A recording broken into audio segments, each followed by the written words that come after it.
Your cat is staring at you right now, and I genuinely believe it is judging you. But here's the thing. When I started digging into the science behind how felines actually perceive humans, what I found was way more fascinating, and honestly, a little humbling than I expected. We are not who we think we are to these animals. Not even close. Stay with me until the end, because I am going to walk you through 6 different felines, from your couch cat to a wild jaguar in the Amazon. And by the time we are done, you are going to see yourself through completely different eyes. The eyes of a predator. Let us start with the animal that lives in your home and still manages to make you feel like a guest. The domestic cat. Most people assume their cat either loves them or tolerates them, but the science tells a much stranger story. Researchers who study feline behavior, including John Bradshaw, a biologist at the University of Bristol who has spent decades studying cat cognition, have found something remarkable. Unlike dogs, cats do not appear to change their social behavior much when interacting with humans compared to other cats. They rub against us, walk with their tail held high, slow blink at us, and groom us. And those are the exact same behaviors they use with other cats they trust. What does that mean? It means your cat is not treating you like an owner. It is not even treating you like a pet. In the mind of your cat, there is a very good chance you are just a larger, somewhat clumsy, and occasionally useful cat. Now, I want to be honest with you here. Not all researchers agree on this 100%. Some believe cats do recognize we are a different species. They just choose to interact with us using their feline social toolkit anyway. Either way, think about what that says. Whether they think we are big weird cats or they have decided to apply their cat social rules to us regardless, the result is the same. They are treating us as members of their world on their terms. Here is something I personally find amazing. Adult cats almost never meow at other cats, but they meow constantly at humans. Researchers believe cats have actually developed a unique communication strategy specifically for us, one that mimics the urgency and pitch of a human baby crying, because they figured out it works to get our attention. They hacked us. Evolutionarily speaking, your cat reverse-engineered how to manipulate you, and it did it better than most people I know. A 2019 study found that around 65% of cats form what researchers call secure attachment bonds with their human caregivers, comparable in structure to the bonds seen in human infants and dogs. They experience separation anxiety. They respond more to their owner's voice than to a stranger's. They look to you for reassurance when something scares them. So the next time your cat ignores you when you call its name, just know it heard you. It just decided you were not worth the effort right now. Which, honestly, is very on brand for a creature that considers itself your equal. Now let us step outside and meet something with considerably more teeth and considerably less interest in your feelings. The leopard.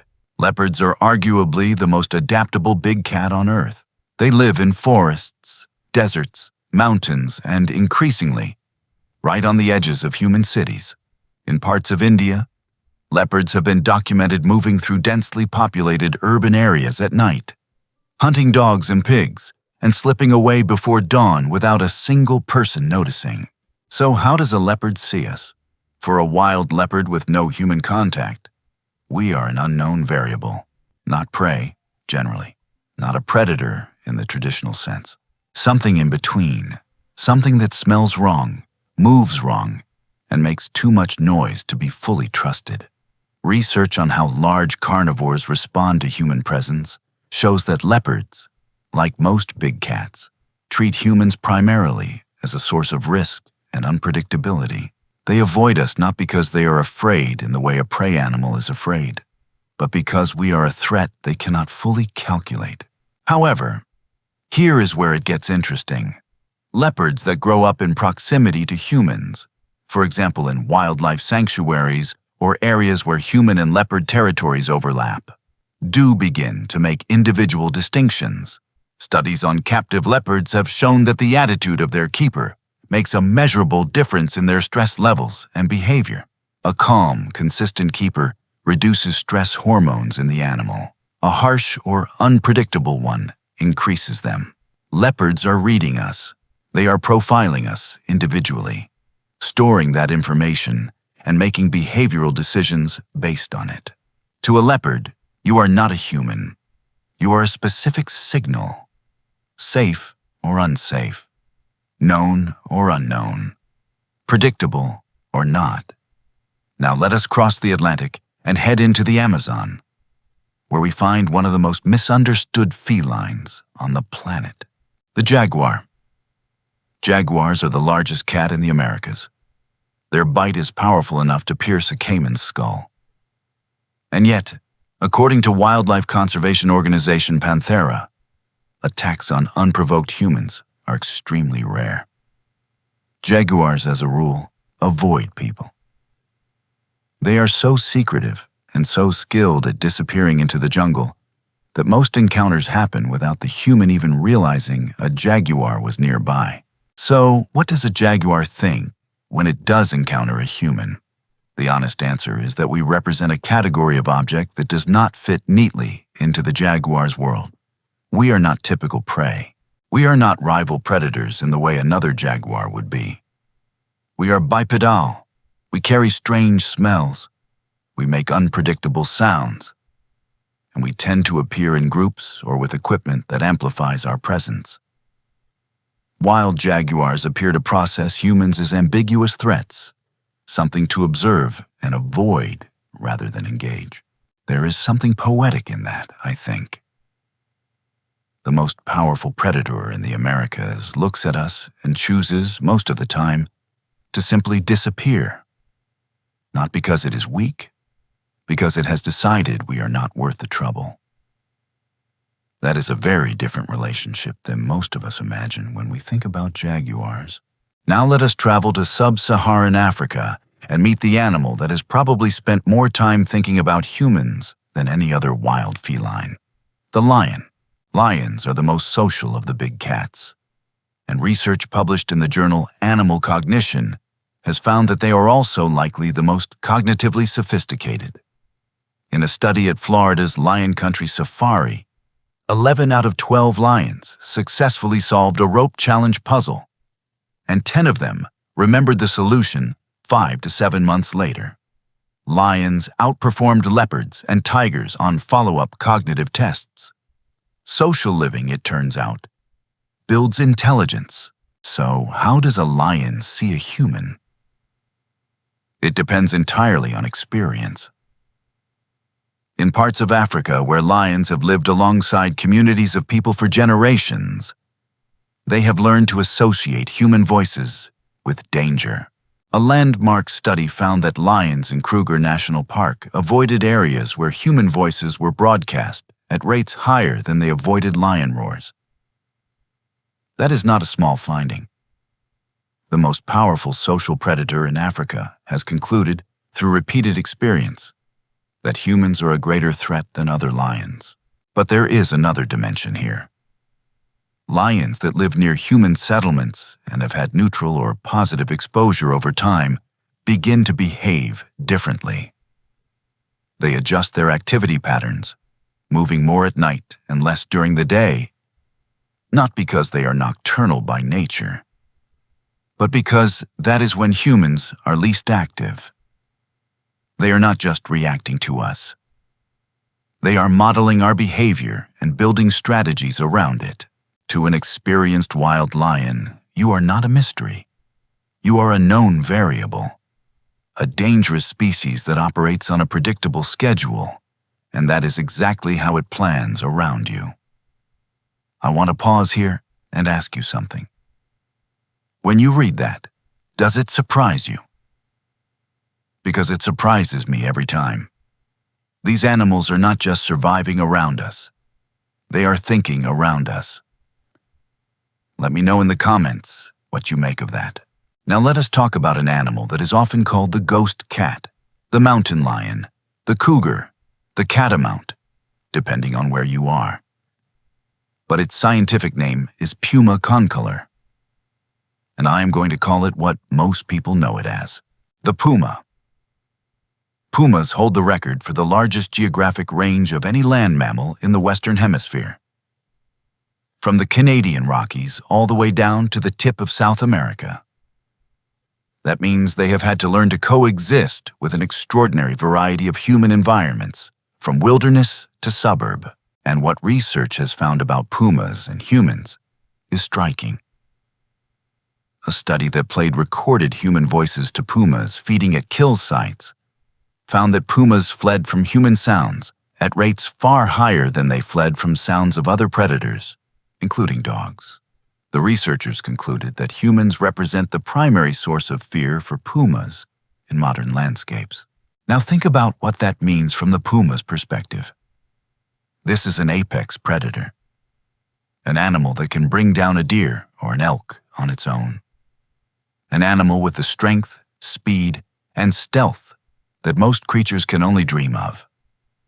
And when it hears a human voice in the darkness, it abandons its meal and runs. That is not instinctive fear from birth. That is learned fear. Pumas that live in areas with more human presence adapt their entire daily schedule to minimize contact with us. They shift toward night activity, avoid areas near houses and roads during the day, and give human zones a wider berth when they are doing something vulnerable, like raising cubs or establishing territory markings. For a puma, you represent something very specific. A top-level threat that does not follow the rules of natural predators. You do not smell like a predator all the time. You do not move like one consistently. But you kill more reliably and at greater distances than anything else in the ecosystem. Pumas have figured that out, and they have built their entire existence around not letting you know they are there. And finally, the most famous feline on the planet, the one with the stripes, the tiger. Tigers are the largest wildcats in the world, and they exist at the very top of their ecosystem. In the wild, tigers typically avoid humans. Research from India, Russia, and Southeast Asia consistently shows that tigers prefer to remain unseen and do their best to avoid contact. In fact, many human encounters with tigers happen because a person walked too close without knowing the tiger was there, and the tiger chose to slip away rather than confront them. But tigers are also capable of updating their understanding of humans in ways that are deeply revealing. Here is a story that illustrates this perfectly. In the Sundarbans, the mangrove delta shared by India and Bangladesh, tigers historically targeted fishermen and honey collectors who entered their territory. Local communities began wearing masks on the backs of their heads because tigers almost always attack from behind.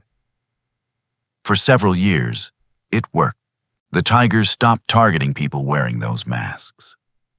They had learned that the faces looking backward represented a creature that was always watching, always aware of them. The ambush strategy did not apply anymore. They updated their hunting model. That is remarkable.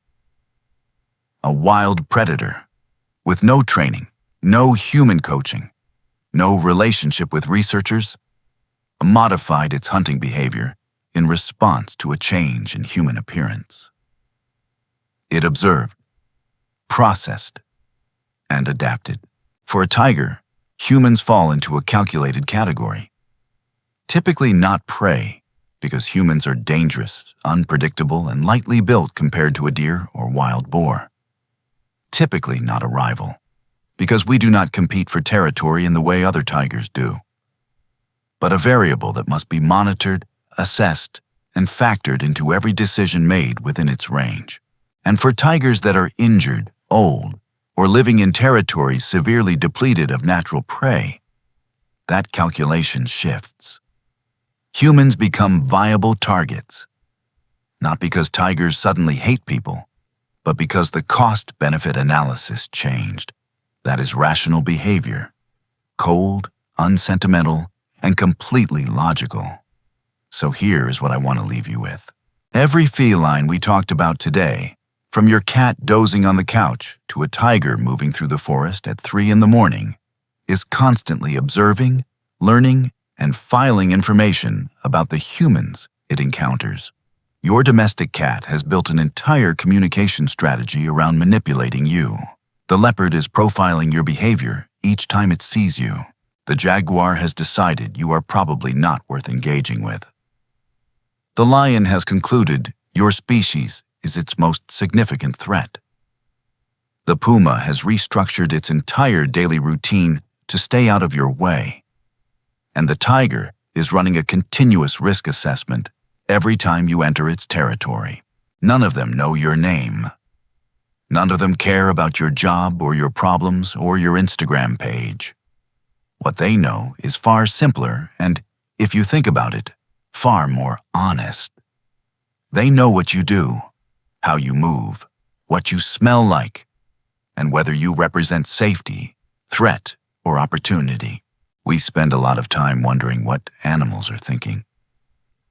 But I think the more interesting question is the one they are already asking about us, in their own way, every single day. And honestly, I think they have our number better than we realize. If this video made you see your cat a little differently, or gave you a new appreciation for the intelligence hiding behind those wild eyes, share it with someone who needs to know. And let me know in the comments which feline surprised you the most today.